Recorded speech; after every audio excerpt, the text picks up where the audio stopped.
for all of us, the holidays are a time to reflect, even more so if you're the commander-in-chief. This year, President Obama scored some victories, including the elimination of Osama bin Laden.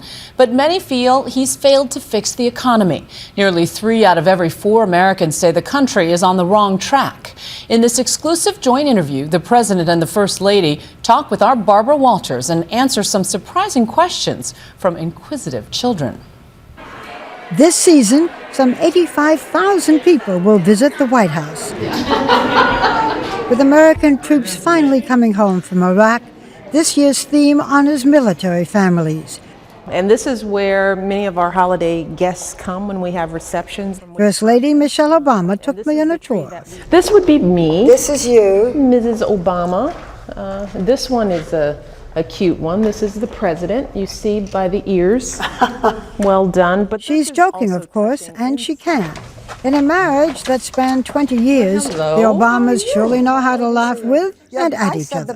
She's allowed to tease me, but I can't tease her back. No, he cannot tease me back. Because it's, you know, it only double makes sense. standard. It makes our marriage work. For President Obama, this holiday season is politically bittersweet. No American president, since Franklin Roosevelt, has won a second term with unemployment above 7.2%. The current rate is 8.6%, and few economists expect it to fall significantly before next year's election. Can you admit to any mistakes that you've made? Oh, I think probably once a day I look back and I say, I Name a couple. I think that when I first came into office, we made a decision not to scare the American people with how bad the economy might get. But I think I could have done a better job preparing the American people to let them know this is going to be a long haul. This is not your typical recession. He cites his tense dealings with Congress as another. I think when it comes to dealing with Congress, of late I've said I'm not going to wait for Congress. I'm going to go ahead and just do whatever I have in my executive power.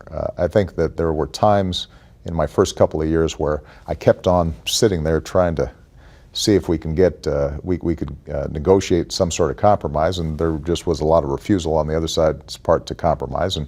But as a consequence, I think a lot of time was lost that frustrated a lot of people around the country. They want to see action on behalf of some of these issues. They may not be able to vote, but we wanted the president to hear from some of the youngest Americans. So we went to a couple of schools to gather a few different questions from kids for the president. Do you plan to lower or raise taxes? What are some good things and bad things about being president? Can you cook? What is it like having all those bodyguards? I know that you answer people's letters all the time, and what we thought that we might do, we asked middle school and high school students to throw a few questions. I'd like to read their questions. If you were a superhero and you could have one superpower, what would it be? I've talked to Malia about this. We both agree that flying seems like it'd be a pretty good thing to be able to do. Then, typically as an adult, I'll come up with something a little more obscure, like I'd love to speak every foreign language there is, and she kind of looks at me and says, what kind of superpower is that? Yeah. But I have more modest goals when it comes to superpowers. Okay, your campaign slogan in 2008 was "Yes, we can." What's going to be a new slogan for the 2012 election? I think that's a great question. If those middle schoolers have any suggestions, let me know. We're still working on it. One of them asked, Do reporters ever ask too many questions? No, I love reporters, and I love all their questions. Sure. Okay, in the holiday spirit. Finally, if you are elected president again, what would you do better?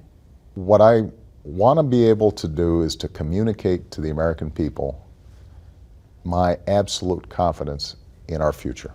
We still have the best situation of any country around the world. I was in Asia, and here in the United States, everybody's always talking about China and how they're rising. And when you're in Asia, people are still looking to the United States. They don't look to China. They look to the United States for leadership, in security, on economics, on culture, on politics, not because they think we're perfect, but because they realize that We are a unique superpower in the sense that we don't just think about our self-interest, we also think about what's good for the world. And I wouldn't want us to trade places with anybody. And I want to communicate that more effectively to the American people. I thank you, Mr. President.